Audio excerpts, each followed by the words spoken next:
gotta be honest with you. I love your character in this film. I love a gambling professor. I wish like you were one of mine at Emerson. Oh, that's Emerson. Nice. Yeah. I want to ask you. It must have been fun playing this character, no?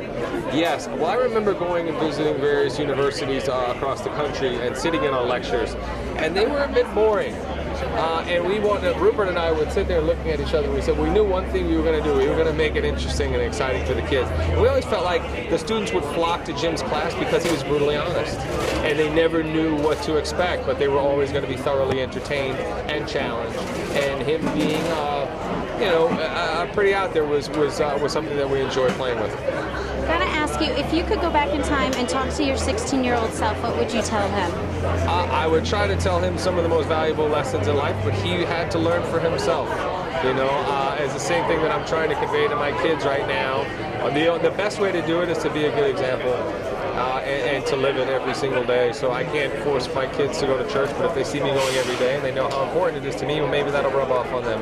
But unfortunately, we wouldn't have listened. There were people who tried to talk to me. I had to figure it out for myself, and I'm glad that I did. I'm glad that I had the opportunity to look at myself in the mirror and decide to change my life and to become a leader, not a follower, and not be influenced by negative people or peer pressure, and to take responsibility for myself and my actions and go out there and become something and make something with my life.